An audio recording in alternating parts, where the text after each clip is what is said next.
I always knew they didn't like me. But I never expected them to fire me with security watching, fabricating lies to justify my termination. What they didn't know was that in exactly 48 hours, I'd be walking back through those same doors, not as an employee, but as their new boss. Before we dive into the story, I have a quick favor to ask. Drop a comment below and let me know where you're watching from. I love seeing how far our stories reach. And if this is your first time here, don't forget to hit that subscribe button. Trust me, you won't want to miss a single twist in our revenge stories. We drop new videos every single day. My name is Eliza. I'm 34 years old, and this is the story of how corporate betrayal became the best thing that ever happened to my career. 5 years. That's how long I'd been quietly building something extraordinary at Morrison & Associates, a mid-tier consulting firm that specialized in international market expansion. When I started, our international division was hemorrhaging money, losing clients faster than we could sign them, burning through budgets with nothing to show for it. I wasn't hired to fix it. I was hired as a senior analyst, buried 3 levels deep in the corporate hierarchy. But I saw the problems immediately. Inefficient processes, outdated client management systems, and leadership that was more interested in appearing busy than being effective. So I started fixing things. Quietly. I redesigned our client onboarding process, cutting acquisition time by 60%. I developed new market analysis frameworks that helped us identify profitable opportunities our competitors were missing. I personally landed 3 of our biggest international accounts, including a multi-million-dollar partnership with a European manufacturing consortium. Within 2 years, our division went from the company's biggest liability to its most profitable arm. Revenue doubled, then tripled.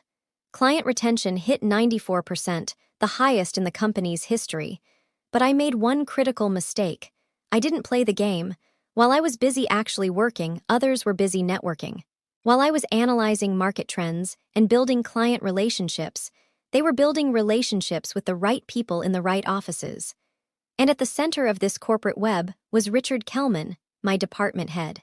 Richard had been with the company for 15 years, climbing the ladder through strategic friendships rather than actual competence. He was everything I wasn't, politically savvy, socially connected, and completely willing to take credit for work he didn't do. He also had a particular problem with successful women who didn't defer to his authority. The first time I noticed him stealing credit was during a quarterly review. I'd spent weeks developing a comprehensive strategy for expanding into the Asian markets. The presentation was detailed, data-driven, and represented months of research. When the day came, Richard presented it as if it were his own work, barely acknowledging my contribution. I didn't say anything. I thought the results would speak for themselves. They did, but not in the way I expected.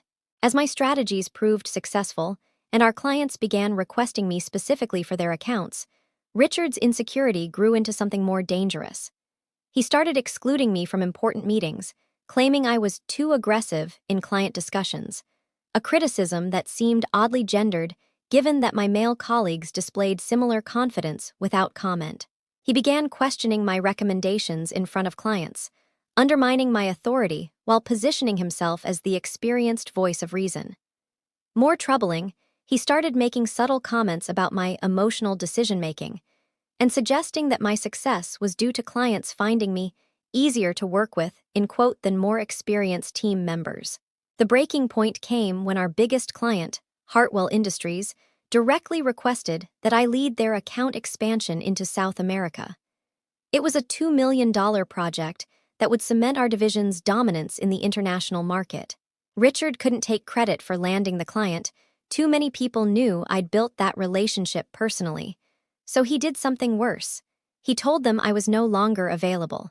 When I confronted him about it, he leaned back in his chair with that condescending smile I'd grown to despise. Eliza, sometimes you need to step back and let the senior team handle the big decisions. You're still learning how corporate relationships work. I was 34 years old. I had an MBA from Wharton and 5 years of proven results. But in his mind, I was still learning. That's when I realized the truth.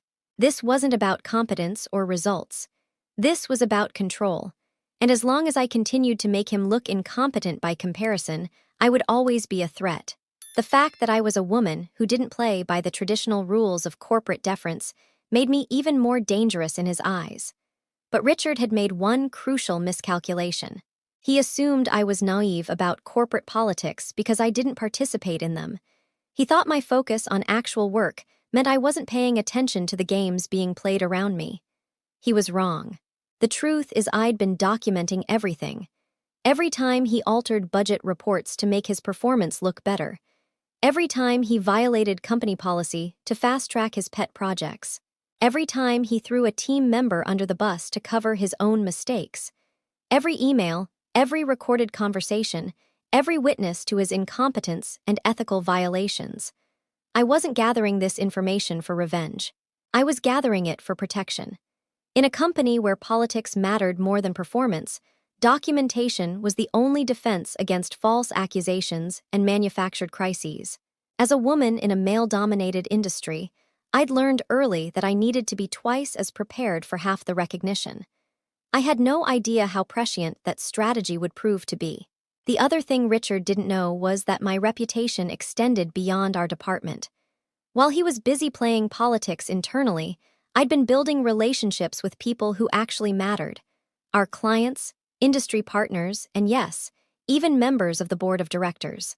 It started innocently enough. James Sanders, one of the senior board members, had reached out to me directly after reading my quarterly market analysis report. He wanted to understand the methodology behind my projections, which had proven remarkably accurate over consecutive quarters. Our conversations led to others. Soon, I was having regular informal discussions with board members about market trends, competitive threats, and strategic opportunities.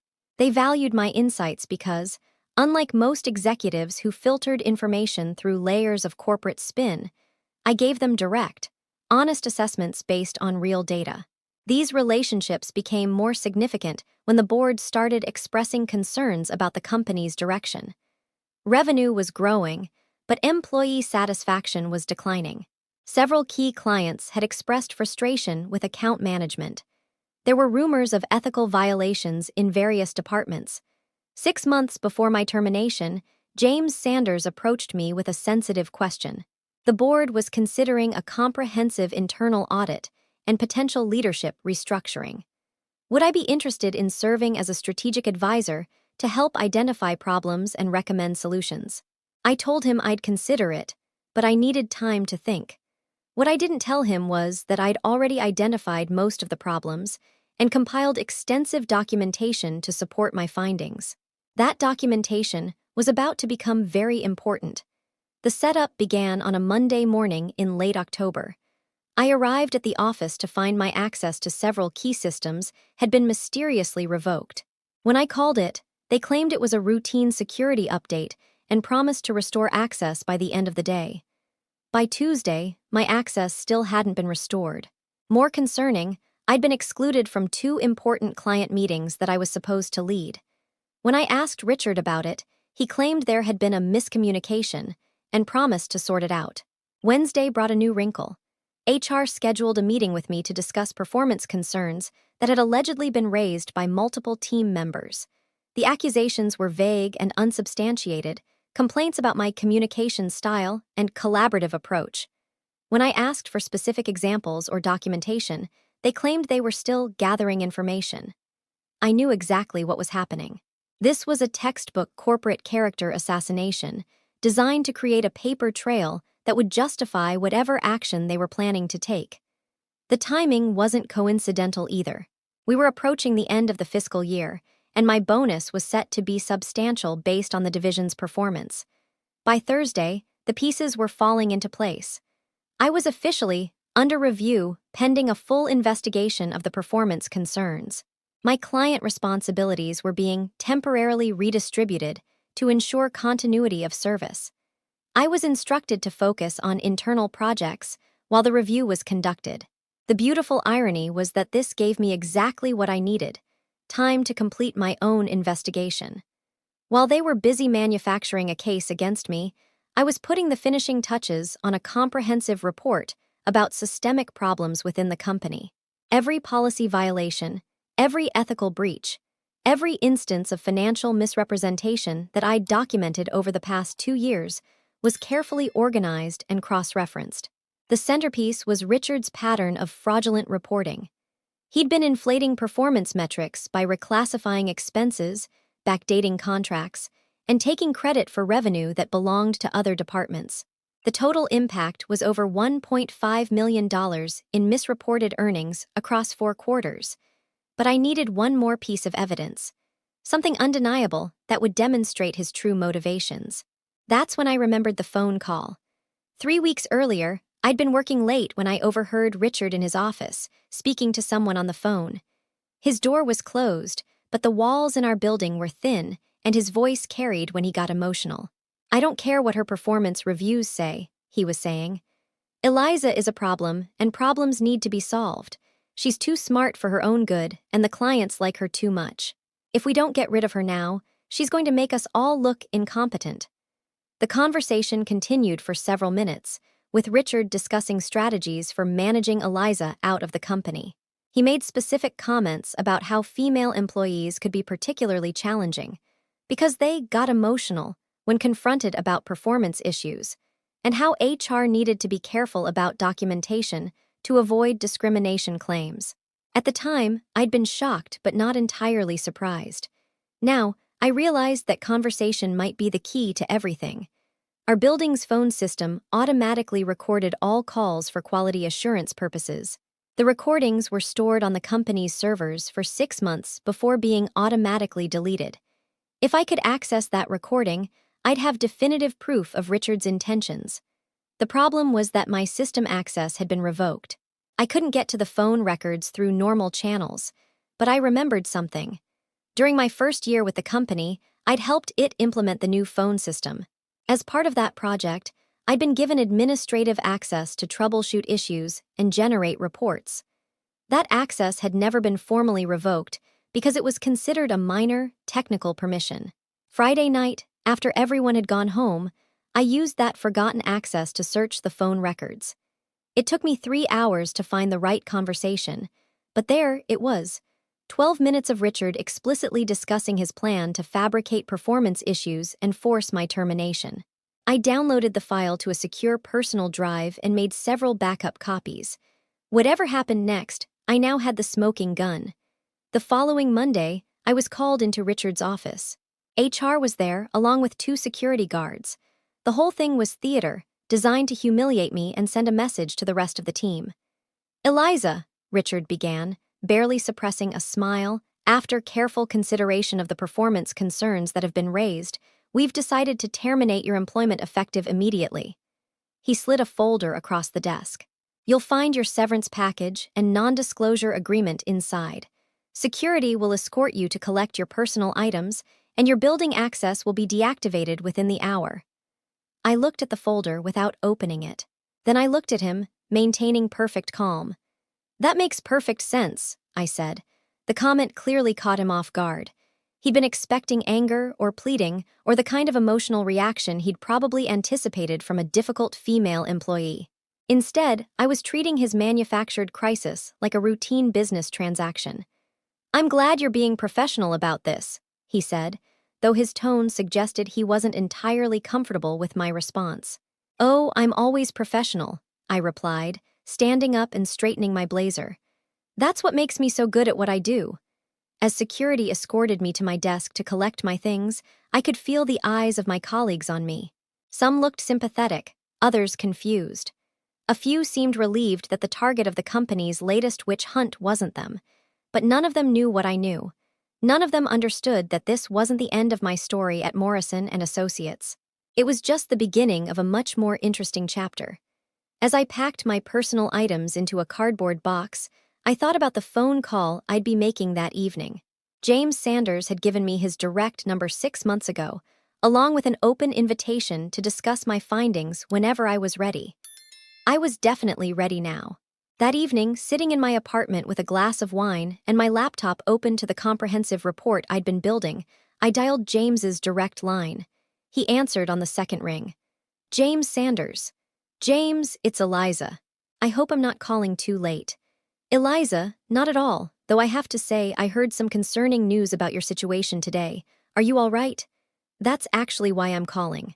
Remember our conversation 6 months ago about the strategic advisory role and internal audit? There was a pause. Yes, of course. I think it's time we had that meeting. I have some findings that I believe the board needs to see immediately. How serious are we talking? I took a breath. James, we're looking at systematic financial misrepresentation, policy violations, and what appears to be deliberate retaliation against employees who raise concerns. The scope is significant enough that it could expose the company to serious legal and regulatory liability.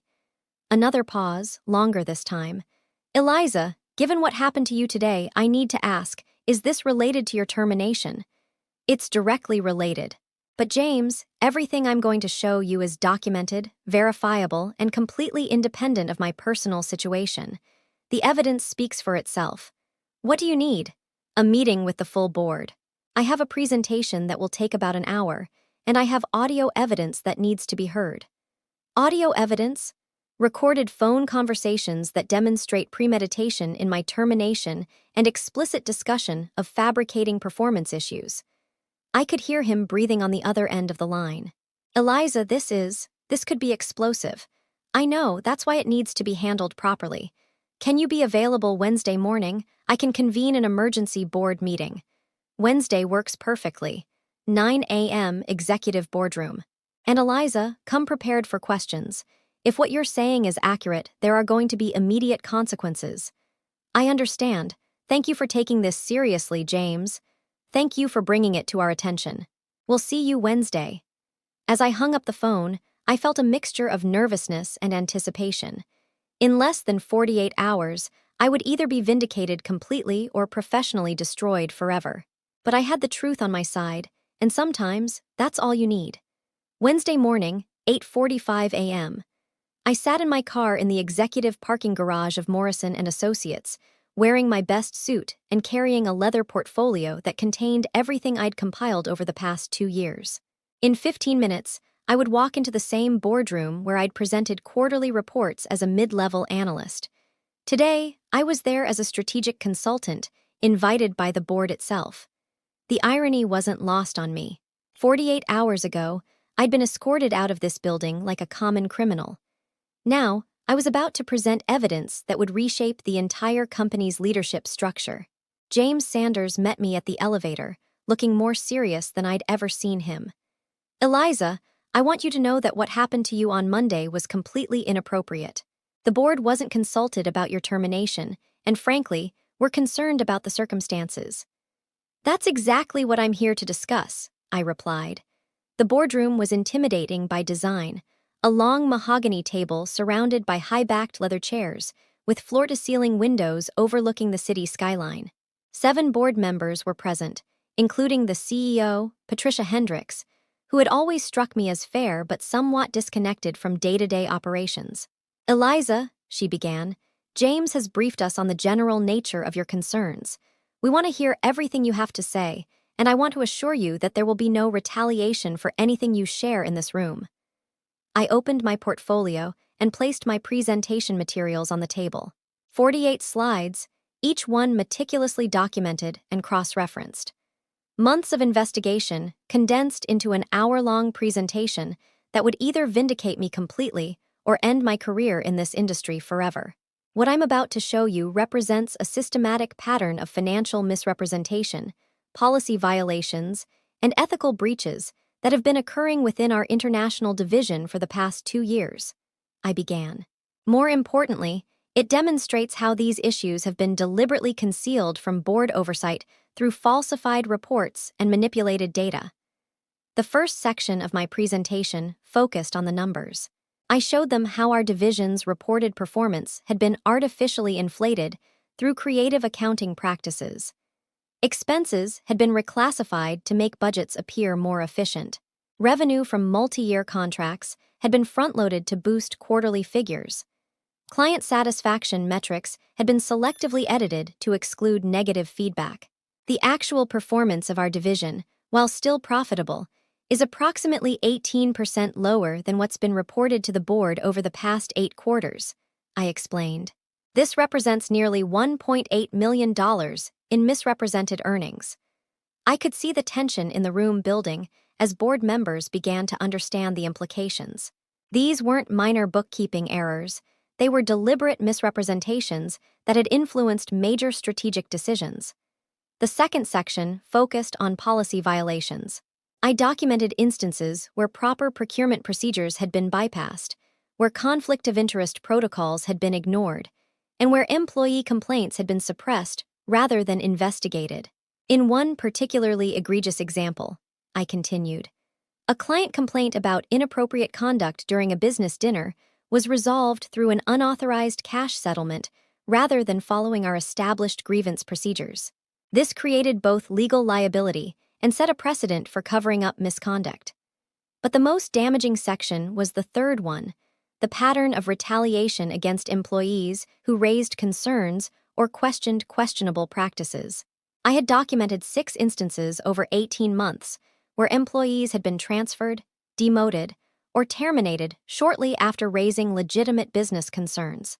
This creates a culture where employees are afraid to report problems, which explains how these issues were able to persist and escalate over time, I explained. The room was completely silent now. I could see Patricia Hendricks taking notes, her expression growing more serious with each revelation. Then I reached the final slide. Everything I've shown you so far could potentially be explained as poor judgment or management inexperience, I said. But what I'm about to play for you demonstrates that these were not mistakes. They were deliberate actions taken with full knowledge of their impropriety. I had brought a small digital recorder with me, loaded with the audio file I'd recovered from the company's phone system. I placed it in the center of the table and pressed play. Richard's voice filled the room, clear and unmistakable. I don't care what her performance reviews say. Eliza is a problem, and problems need to be solved. She's too smart for her own good, and the clients like her too much. If we don't get rid of her now, she's going to make us all look incompetent. We need to start documenting performance issues. Create some conflicts with team members. Build a case for termination. And with female employees, you have to be extra careful about the documentation. They get emotional and file discrimination suits if you're not careful. The recording continued for 12 minutes, during which Richard explicitly outlined his plan to fabricate grounds for my termination while discussing his awareness that my actual performance was exemplary. When it ended, the silence in the room was deafening. Patricia Hendricks spoke first. Eliza, this recording was made 3 weeks ago. Yes, I confirmed. 3 weeks before the performance concerns were allegedly raised by team members and 4 weeks before my termination. And you can verify the authenticity of this recording. It's from our own phone system. It can confirm the metadata, timestamps, and digital signatures. It's completely authentic. James Sanders leaned forward. Eliza, I need to ask you directly, do you believe this pattern of behavior extends beyond Richard Kellman to other areas of the company? I had anticipated this question. Based on my analysis, these issues appear to be concentrated within the international division. However, the fact that they were able to persist for so long suggests there may be gaps in our oversight and reporting systems that could allow similar problems to develop elsewhere. The next 20 minutes were spent answering detailed questions about my findings, my documentation methods, and my recommendations for addressing the issues I'd identified. The board members were thorough, professional, and clearly taking the matter seriously. Finally, Patricia Hendricks closed her notebook and looked directly at me. Eliza, on behalf of the board, I want to apologize for what happened to you on Monday. Your termination was clearly inappropriate and appears to have been motivated by the very misconduct you've documented here. She paused, exchanging glances with the other board members. We'd like to offer you immediate reinstatement, but more than that, we'd like to discuss a broader role for you in helping us address these systemic issues. What kind of role? I asked. We're prepared to offer you the position of Interim Vice President of Operations, with full authority to implement the reforms you've recommended. The role would include direct oversight of all international operations and responsibility for establishing new compliance and reporting protocols. I had expected vindication. I had hoped for reinstatement, but this was beyond anything I had imagined. I'd like to take the weekend to consider your offer, I said. Of course, Take all the time you need. As I gathered my materials and prepared to leave, James Sanders approached me privately. Eliza, I want you to know that your presentation today was one of the most professional and thorough reports I've ever seen. You've potentially saved this company from significant legal and financial liability. I replied, thank you. I just want to make sure we're building something sustainable here. That's exactly why we need you in a leadership role, he responded. As I walked back to my car, I felt a strange mix of emotions. Relief that the truth had finally come out, satisfaction that justice was being served, but also a profound sadness about how unnecessary all of this had been.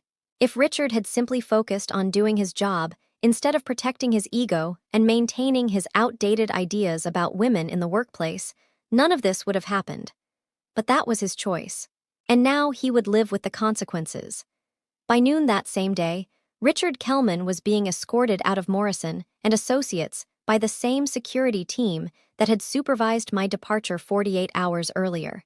The difference was that his termination was for cause, with no severance package and no non-disclosure agreement. The board had acted swiftly once they understood the full scope of his misconduct. I learned later that he had tried to claim the audio recording was fake, despite the digital authentication. He attempted to argue that I had manipulated the evidence out of spite for my termination. But the paper trail was too extensive, and the corroborating evidence too overwhelming. His reputation in the industry was finished. 3 other employees in the international division were also terminated as part of the broader investigation. The board implemented new oversight protocols and reporting requirements designed to prevent similar issues from developing in the future. Over the weekend, I considered the board's offer carefully. The VP role represented a significant increase in responsibility and compensation. But more importantly, it offered the opportunity to build the kind of ethical, performance-driven culture I'd always believed was possible. On Monday morning, I called James Sanders and accepted the position. When I arrived at Morrison and Associates that day, I didn't use the employee entrance where I'd been escorted out the previous week. Instead, I walked through the executive entrance, carrying my new key card and wearing a confidence that came from knowing I'd earned my place at the table. The same security guard who had supervised my departure looked confused when he saw me. I smiled and nodded. "Good morning, Robert. Miss Eliza, weren't you? I work here again," I said simply. "Just in a different wing." The news of my return spread quickly through the company. Some colleagues seemed genuinely pleased to see me back. Others appeared nervous, wondering if they had supported the wrong side during the recent upheaval. A few seemed resentful that I had not only survived, but thrived despite their efforts to undermine me. I didn't take any of it personally. Corporate politics were a reality, and people made choices based on their own interests and information. What mattered now was building a culture where good work was rewarded and ethical behavior was expected, not exceptional. My first executive meeting was held in the same conference room where I'd presented my evidence to the board. As I looked around the table at my new peers, I thought about how dramatically my circumstances had changed in just 1 week. 7 days ago, I was a mid-level analyst being terminated for fabricated performance issues. Today, I was a VP with the authority to reshape how the entire company operated. The transformation hadn't happened because I'd played politics or manipulated the system. It had happened because I'd focused on doing excellent work, documenting everything carefully, and maintaining my integrity even when it would have been easier to compromise. Patricia Hendricks introduced me to the executive team with words that still resonate with me today. "Eliza represents the kind of leadership this company needs, someone who combines exceptional competence with uncompromising ethics." As the meeting proceeded, and we discussed strategic initiatives for the coming quarter, I realized that my story at Morrison and Associates was just beginning. The real test wouldn't be surviving corporate betrayal, it would be building something better in its place. Richard Kellman never found another executive position in our industry. The story of his misconduct and termination had spread through professional networks, effectively ending his career in consulting. I occasionally heard updates about his attempts to rebuild his reputation, but the damage was irreversible. I didn't take satisfaction in his downfall. His fate was simply the natural consequence of his choices, just as my success was the natural consequence of mine. The lesson I learned from this experience wasn't about revenge or corporate politics. It was about the power of preparation, the importance of documentation, and the long-term value of maintaining your integrity even when it seems like everyone else is playing by different rules. They fired me thinking I was powerless, assuming that my focus on actual work meant I was naive about how the game was really played. They were wrong. I understood the game perfectly. I just chose to play it with truth and evidence rather than manipulation and deception. In the end, that made all the difference. Today, when young professionals ask me for career advice, I tell them this: do excellent work, document everything, and never compromise your integrity for short-term gain. The people who try to undermine you will eventually undermine themselves. Your job is to be ready when opportunity knocks. Sometimes, that opportunity comes from the most unexpected places, like being fired with security watching, only to discover that 48 hours later, you'll be running the company. At 34, I learned that success isn't about playing the game better than everyone else. It's about changing the rules entirely. If you enjoyed this story, make sure to hit that like button. And don't forget to share this video and subscribe if you haven't already. We've got more incredible revenge stories coming your way.